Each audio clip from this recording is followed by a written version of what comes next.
어 오늘 새벽에 이 말씀을 묵상하며 제가 고민했던 두 가지 질문이 있는데요. 하나는 '왜 남자가 바람 폈을 때는 규례가 없고 왜 엉뚱하게 여자만 이렇게 들벗고 있느냐.'라는 생각이 들었던 게 첫 번째고, 두 번째는 요즘 1인 가족이 대다수입니다. 굉장히 많은 1인 가족이 있어요.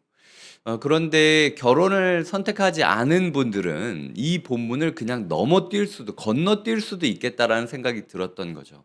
'아 이거는 뭐 결혼하고 묵상하지.'라는 식으로 그냥 넘어갈 수 있는 빌미가 될 수 있는데, 만약 결혼을 하지 않은 분들 1인 가족이 이 말씀을 묵상할 때는 '어떻게 이거를 도와드려야 될까.'라는 고민이 오늘 새벽 제가 이 말씀을 묵상하며 고민했던 부분들입니다. 그래서 저와 함께 묵상해 가시면서 나는 이 말씀을 근거로 오늘 어떤 삶을 살아야 할지를 함께 고민해 보도록 하겠습니다. 4장 토요일까지 저희가 이야기했을 때는 레위인에 대해서 이야기를 하고 있죠. 구별된 사람들에 대해서 이야기를 하고 있습니다. 그런데 5 장은요. 정결법, 부정한 것들을 어떻게 처리할 수 있느냐라는 부분에 있어서 이야기를 하고 있습니다. 소수의 레위인들에게만 공동체의 정결성을 맡기지 말고 우리 모두가 정결한 공동체를 추구하며 꿈꾸며 구현하며 살아야 된다라는 이야기를 하고 있죠. 그러니까 목사한테만, 교육자한테만, 순장한테만 바르게 살 거 이야기하면서 에이 우리는 뭐 그냥 교회 다닌 사람인데요, 우리는 뭐 연약한 사람들인데요 라고 이야기하면 안 된다라는 얘기를 하고 있는 거죠. 그래서 부정한 사람들을 처리하고 죄에 대하여 값을 분명히 치러야 된다라는 것을 이야기하는 것이 5장 1 절부터 10 절까지의 원론을 다루는 원칙입니다. 그런데 오늘 본문은 그 원론에서 잠깐 비껴나 예외 조항을 다루고 있는 게 여성에 대한 이야기를 하고 있는 것이죠. 6 절을 먼저 보도록 하겠습니다. "이스라엘 자손에게 이르라. 남자나 여자나 사람들이 범하는 죄." 하나님께서는요, 남자와 여자를 따로 나누고 싶어 하지 않으십니다. 남자든 여자든 일단 사람이라는 카테고리에 넣어서 그들이 정결하냐, 정결하지 않느냐, 그리고 죄를 지었느냐, 죄에 대한 값을 치렀느냐, 치르지 않았느냐에 대한 부분을 중요히 여기고 있다라는 거죠. 그럼에도 불구하고 오늘 여성에 대하여 긴절을 할애하는 이유가 무엇일까라는 생각을 같이 해봐야 한다라는 겁니다. 이 지점에 있어서 제가 뭐 한 네다섯 가지, 뭐 네 가지 정도 지금 생각한 게 있는데, 일단은 기억해야 될 것은 오늘 본문을 적용하기 위해서는 첫 번째로 은밀한 죄는 반드시 해결되어야 된다라는 거예요. 실제로 이 사회 안에서 여성과 남성이 서로 불륜을 저질렀을 때에는요, 죽어야 됐습니다. 이게 그냥 조용히 죽는 것도 아니고 공동체 앞에서 모욕을 당하면서 아주 그냥 폭언과 욕설을 당하고 부끄러웠던 일들이 다 까발려지면서 처형당해야 되는 게 원리였어요. 원론이었습니다.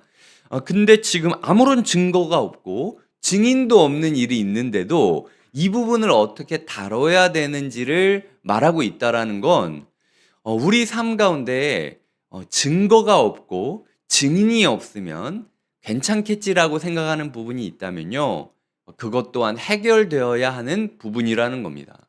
하나님께서는 증거 없고 증인 없으면 무죄 추정의 원칙이라고 놔두라고 하지 않습니다. 그것 또한 하나님 앞에서 다뤄져야 된다고 이야기를 하고 있어요.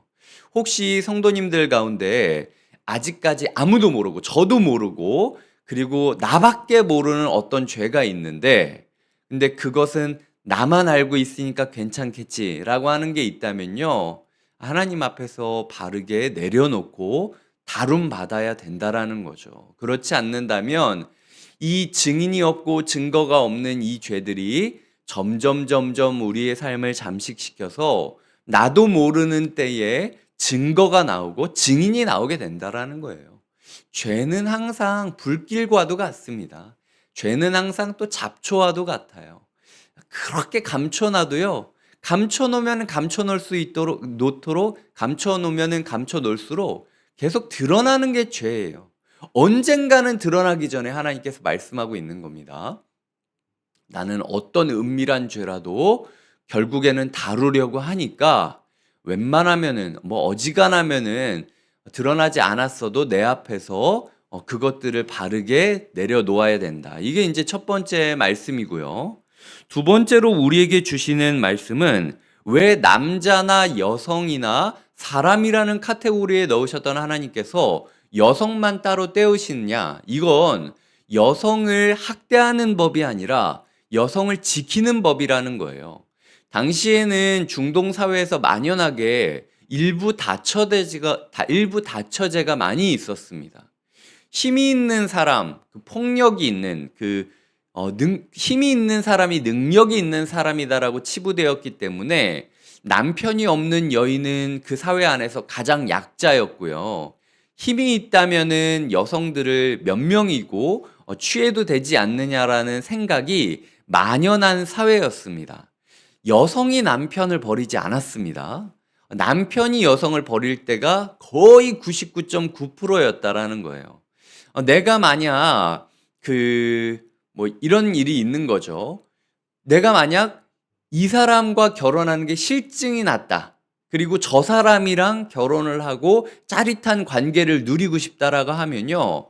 그냥 얘가 바람 폈다라고 나는 그렇게 알고 있고 너희가 몰라도 난 그렇게 생각한다고 얘기하고 쫓아버리거나 죽여도 되는 사회가 이 당시 사회였다라는 거예요.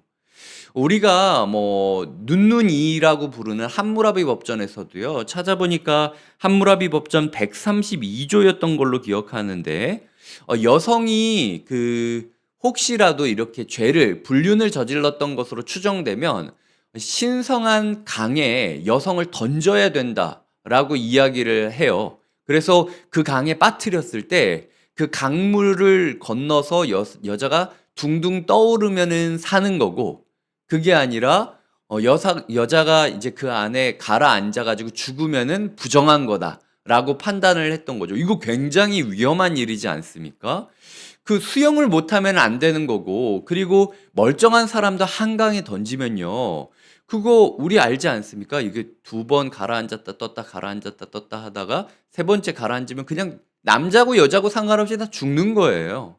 그런데 어떻게든 살기 위해서 강물에서 버텨야만 자기의 무죄함을 입증당할 수 있었던 그 사회가 이 사회였다라는 거죠. 세상 가운데 의심을 하면서 사람들에게 의심을 받지 않으려면 네가 그렇지 무죄하다라는 걸 입증해라고 이야기를 하면서 한강에 사람을 던지듯이 우리를 의심의 바다 속으로 던져버리는 사람들이 있습니다. 그리고 어쩔 수 없지 않냐라고 이야기하는 게 당연한 사회가요. 요즘 사회예요. 뉴스라는 강물에 우리를 그냥 여러 사람을 흥미거리로 던져버리잖아요. 그리고 우리가 다 지켜보지 않습니까? 가십으로 여기면서 그 사람이 무죄를 입증하게 만들기 위하여 어떤 사람 같은 경우는 방송에 한번 그런 기사가 나갔다가 10년이 넘도록 그것 때문에 괴로워하고 있다라는 이야기를 제가 읽은 적도 있거든요. 요즘 사회도 똑같은 사회라는 거죠. 마치 함무라비 법전이 이야기하듯 뉴스의 바다에 법전의 바다에 우리를 던져놓고 네 무죄를 네가 입증해라 라는 식으로 이 물에서 한번 이 언론 플레이에서 이 악플들 속에서 한번 살아나봐 라고 이야기하는 비정한 사회가 이 사회라는 겁니다. 그런데 하나님께서는 은밀한 죄를 다루는 것도 꼭 필요하지만 증거와 증인이 없다면 무조건 약자를 보호해 줘야 된다. 그리고 약자가 그것을 입증하기 위해서 무리한 방법을 쓰는 것이 아니라 하나님 앞에 찾아와서 적절한 방법, 안전한 방법으로 죄를 가릴 수 있도록 공동체가 지켜줘야 된다라는 거죠. 이 말씀을 우리가 우리 사회와 우리 개인에게 적용하기 위해서는요. 첫 번째로 아까 말씀드렸던 은밀한 죄를 하나님께 내려놓아야 되고 두 번째로 가정 안에서, 교회 안에서, 사회 안에서 철저히 약자를 보호해 줘야 됩니다. 많은 사람들이 그 사람의 무죄는 그 사람이 알아서 증명해야지라고 얘기를 해도요. 우리만큼은 중재자가 되어야 돼요. 우리만큼은 약자의 편이 되어줘야 되고, 약자가 혼자서 안간힘을 써서 살아나도록 그렇게 방치하면 안 된다라는 거예요. 적극적으로 개입을 하면서 증인도 없고 증거도 없는데 그저 의심을 당하고 있기 때문에 죽음의 위협에 처인 그 약자를 마음을 다하여 뜻을 다하여 힘을 다하여 도와줄 책임이 교회에게 있다. 이게 오늘 우리가 다뤄야 되는 이야기라는 거죠. 그렇기 때문에 이 본문은요, 부부간의 이야기이기도 하지만 1인 가족이 혹은 청년들이 아이들이 묵상할 수 있는 본문이기도 합니다. 우리가 추구해야 될 사회는 한 영혼을 귀히 여기는 사회가 되어야 되는 거예요. 한 영혼이 증거와 증인도 없이 그저 의심당하기 때문에 모욕당하고 죽음당할 위기에 처했다면 가장 먼저 교회가 그들을 지켜주어야 될 책임이 있다. 이것을 이야기하는 게 두 번째 교훈이고요. 세 번째로는 유일하게 무죄를 입증할 곳은 하나님밖에 없다라는 겁니다. 22절에 보면은 여인은 쓴물을 먹을 때 아멘 아멘 할지니라 라고 이야기를 하면서 그 쓴물을 먹어야 된다라고 이야기를 하고 있어요. 오늘 본문을 보시면은요, 그 쓴 물이라고 하는 그 물을 만들어야 됩니다. 아직 저도 이제 이 본문을 다 묵상한 것은 아니라서 계속 지금 들어오기 전까지 이게 왜 쓴물이지? 라는 생각을 많이 찾았어요. 왜냐면은, 이 물을 만드는 방식이 성막 경내에 있는 물이 있잖아요. 그 물두멍에 있는 물, 막 그런 물들을 먼저 이렇게 담고 성막 바닥에 있는 티끌, 먼지를 거기다가 섞어요. 그리고 저주의 말이 적힌 글자의 잉크물과 섞어가지고 쓴 물을 준비한다라고 이야기하는 게 우리가 만든 그 쓴 물이라는 거죠. 그래서 잉크가 들어가서 이게 조금 쓴가 아니면 먼지가 들어가서 이게 조금 쓴가라는 생각이 있지만 어쨌든 쓴 물이라고 하는 것 자체에서 제가 느껴지는 정서는요. 누군가한테 의심당한다라는 거는 굉장히 좀 쓰라린 것 같아요. 증인도 없고 증거도 없는데 내가 약자라는 이유만으로 이렇게 의심당하고 공개적으로 교회까지 와가지고 내가 이렇게 검증을 받아야 되나? 그냥 사랑하는 사람한테 의심당했다라는 것 자체가 굉장히 쓰라린 게 사실은 부부관계에서 인간관계에서 겪는 일이지 않습니까? 그 쓴 마음을 해결할 수 있는 곳은요. 하나님밖에 없다라는 거예요. 결국 그 여인이 의지할 곳은 이 쓴물을 제사장 앞에서 마시고 자기의 무죄함을 입증하는 길밖에 없었기 때문에 그 여인은 그 물을 마실 때 아멘, 아멘 하면서 마셨다라는 것이죠. 하나님, 인생이 참 쓰라립니다. 그래도 제가 정직함을 입증받을 곳은 주님밖에 없습니다. 주님 아시죠? 아무도 내 마음을 모르고 다 그냥 이상한 눈으로 나를 봐요. 괜찮다라고 말씀해 줄 수 있고 저를 구해 줄 수 있는 분은 주님밖에 없으니 이 인간 관계의 문제 속 내가 가장 사랑한다라고 생각했던 그 사람조차도 나를 의심하고 모멸감을 주는 이 상황 가운데서도 주님, 제 마음을 좀 위로해 주셨으면 좋겠어요. 주님만이 나의 기댈 곳입니다라고 이야기하며 아멘 아멘 하면서 마셨던 게 그 여인들의 마음이었다라는 것이죠. 인간 관계 속에서요, 우리가 여러 가지 모멸감이나 쓴 마음들을 가지게 될 것입니다. 하지만 그럼에도 불구하고요, 우리가 의지할 곳은, 우리가 기댈 곳은 주님밖에 없어요. 주님 앞에서 아멘 아멘 하면서 이 쓴물을 받아 마시면서 주님께서 우리의 무죄함을 입증시켜 줄 때까지 지켜보고 기다리는 것, 이것이 하나님께서 철저하게 약자인 우리에게 주시는 유일한 위로가 된다라는 것이죠. 그 여인에게, 공동체 안에서 설 곳을 잃은 여인에게 기댈 곳은 오직 주님밖에 없었다. 이게 이제 세 번째 교훈이고요. 마지막 네 번째 교훈은 하나님 앞에서 떳떳한가라는 이야기를 드리고 싶습니다. 그 27절에 보면은 그 저주가 되게 하는 물이 그의 속에 들어가서 쓰게 되어 그의 배가 부으며 그의 넓적다리가 마르리니 그 여인이 그 백성 중에서 저주거리가 될 것이니라. 28절에 여인이 더럽힌 일이 없고 정결하면 해를 받지 않고 임신하리라 라고 이야기를 하고 있다라는 거죠. 하나님께서 제가 만약 이 말씀을 가지고 성령이 충만하게 제 마음에 임하여 우리 가운데 죄 지은 사람은 반드시 벌을 받게 될 것이고 그게 언제든 간에 그게 그의 배가 부으며 그의 넓적다리가 부으며 죄가 드러나게 될 것이다라고 이 선언을 하게 된다면 아멘이라고 당당하게 이야기를 하면서 이 말씀을 받을 사람이 몇 명이나 되겠습니까? 저도 제가 이 말씀을 묵상하며 많이 두렵고 떨렸어요. 와, 진짜 내 안에 연약함이 굉장히 많고 내 안에 죄가 많고 내 안에 실수가 너무나도 많은데 여태까지는 진짜 뭐 증거나 증인이 없이 스물스물 잘 넘어간 게 아닌가. 근데 하나님께서 제 모든 1부터 그 끝까지 A부터 Z까지를 다 검증하시면서 너 하나님 앞에서 이 말씀을 선언할 수 있을 정도로 떳떳하니? 라고 물어보고 있다라는 거죠.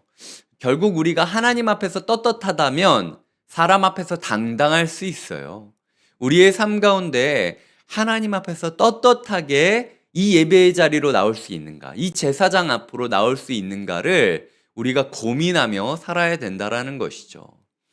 지금까지 요약을 하자면 첫 번째로 은밀한 죄는 반드시 해결되어야 된다 이야기 드렸고요.